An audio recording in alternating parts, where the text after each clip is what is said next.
Brick.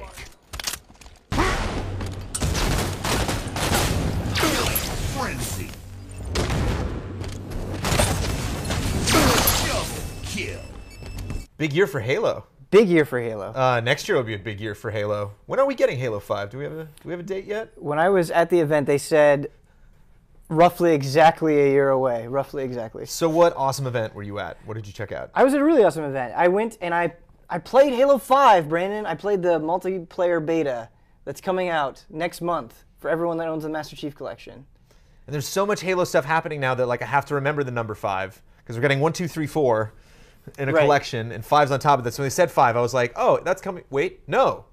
That's the one we don't have. That's the one we don't have. And we've learned a little bit about. But what was a big take? Was the gameplay, or did you learn any story elements? Or? No, it was multiplayer only. Okay. So no story, zero story, and it's crazy different.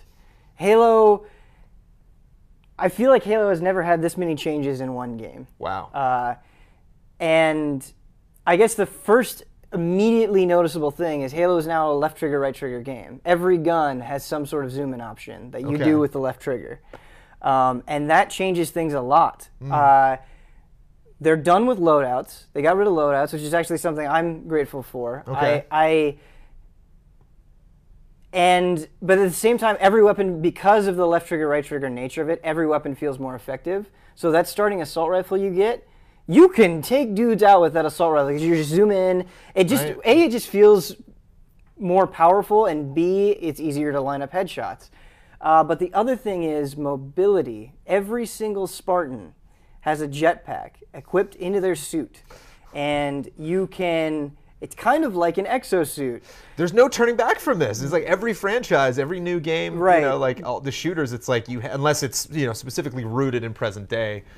You got to fly. You got to get airborne somehow. Yeah, mobility is kind of the order of the day, starting with Titanfall and then every other shooter we're seeing it with. And you can dodge to the left, you can dodge to the right, you can dodge backwards, you can do like a kind of power slide, which is cool. And when you're in the air, if you hold down the left trigger to aim, you'll kind of slowly descend. That's extremely useful. You can do a ground pound that takes a while to charge up. But once you hit somebody with it, they're dead instantly. My favorite, however, though, is you've unlimited sprint. So in Halo 4, sprint was a huge deal. Now you have unlimited sprint. And while you're sprinting, if you hit the melee button while you're moving forward, you will charge, and you'll do like a melee slam. And that's really fun and satisfying to use. But the thing that I like about unlimited sprint is when you're sprinting, your shield will not recharge.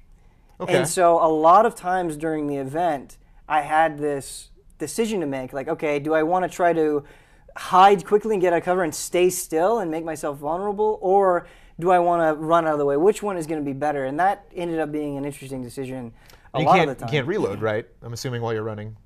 No, you can reload. You can while reload. You're sprinting? Yeah. Oh, okay. Wait, no, not while you're sprinting. I'm sorry. Because I think that's something you can equip in Call of Duty. Right. That you can No, not while you're sprinting. As an upgrade. Yes, that is correct. But all of these changes, the mobility. Oh, and also another thing that I really like, I think is a really, really good addition, is clamber. So in Halo, sometimes there would be those awkward moments where you're like, okay, I think I can get over top of this, and you would just sort of butt against it.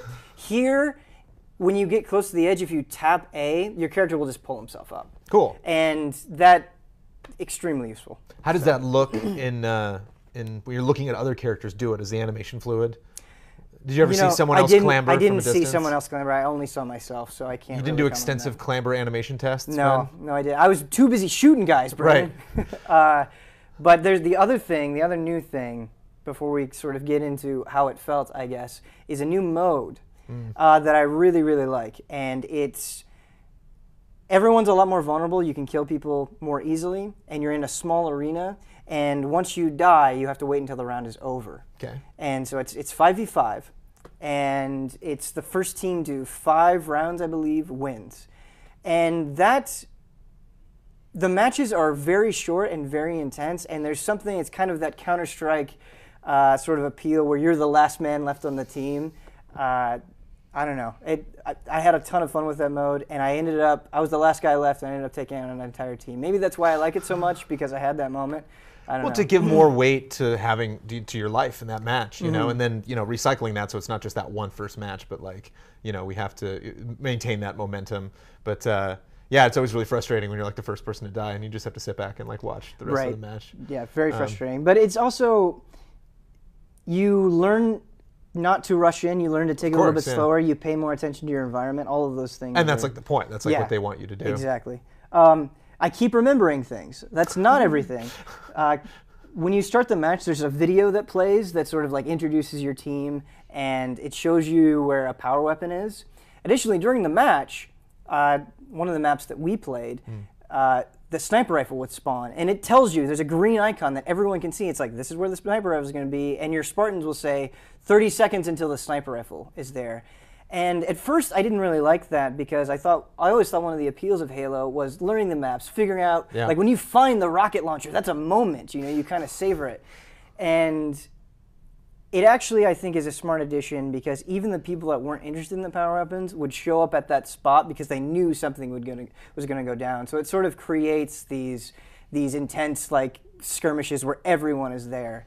And I think that's cool. The other thing that they do is they're sort of simulating voice chat. All of your other Spartans will talk to each other.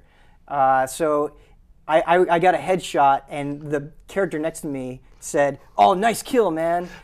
It wasn't he didn't say nice kill, man, but he said like nice headshot, something like that. And they'll talk to you. So if they see an enemy, they'll be like, enemy at 12 o'clock. So they're trying to do some of the work for you, so you don't have to constantly talk. I've noticed characters in Evolve do that, which really helps, because like if you want to win in that game, you need to communicate to your other teammates where that monster is. And if anybody even remotely, I've had my character in Evolve say, "Oh, I see the monster," and I didn't even see it. It was just like, "Oh, thanks that it just picked it up in the crosshair." Right. So like sent out that message. So that can help. And it's this subtle reminder that you're playing a team game, and the more information I think you can give players, the better. And I noticed people were more coordinated just because of those subtle little quips that the other Spartans would say. So how does it feel? What did they say? Why they made it why they added the left button scope on everything? No, they didn't. Okay. And what do you think they did? How did it feel? It felt good, but at the same time, it didn't feel very Halo-ish. It felt like another take on modern shooters. That's not necessarily a bad thing. I still think, I was worried that because of the left trigger, right trigger thing and the assault rifle being so good, for example, that you wouldn't have that power weapon struggle where, you had to get to this point on the map to get this weapon to kill people. And that's not true. When I got the battle rifle, I was doing even better. When I got the sword, I still dominated. So there's still sort of that struggle, but there were times, especially when I was doing the dodges back and forth, I was like, this is sort of like Advanced Warfare. And again, it's not necessarily bad, but I wonder in the long run if I'm going to miss that very slow, deliberate, not really about zooming down the sights feel of Halo. I don't know. As a longtime Halo fan, Brandon, how do these changes sound to you? They sound okay. It seems like everything is speed now. It seems like everything is like, like you were saying, that new weapon spawns in the environment. They're creating a system where it's like, go, everybody just run over there and get to it. It's like, we can have these more complex environments because of, next gen. And so, they want to add more tools that you can do. They want you to get to that ledge faster. They want you to double jump so you can just, you see the top of a building, they want you to get up there. So it seems that, they want to make things accessible and probably makes sense to streamline it, to not have arbitrary limitations on that you can scope this one weapon, you can't scope this other one. One final question that I am curious about is, Halo 4 looked pretty good on Xbox One. Is there a noticeable improvement in multiplayer visuals this time around? Yes, definitely. This is Halo on the next generation. It looks good. Nice. Yeah. The thing for me in particular, and you'll notice in the Master Chief Collection as well, is the lighting is really good. So we were in this sort of space factory, and it was that manufactures space. Right, exactly.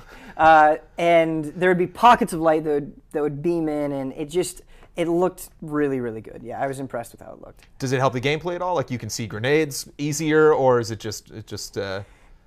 dynamically it just creates a more appealing image. It's just a more appealing image. I guess that's kind of a simple way of putting it. But I don't know. I think I respect 343 a lot. I think when people get this in their hands, they're going to be surprised at how many changes there are, and I love that. You know, they're not just taking the Bungie template and making minor little improvements or like a quirk here, a quirk here.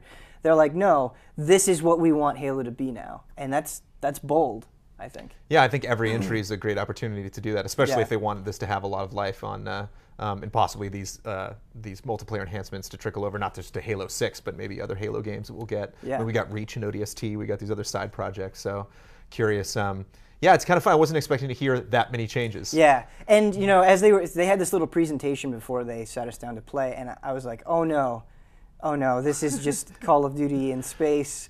Oh no, I was very apprehensive. I was skeptical, but at the end of the session, you know, I was like, I had a good time, and I want to play more. Fun factor was good. Fun factor was good. All right, cool. Half-Frame.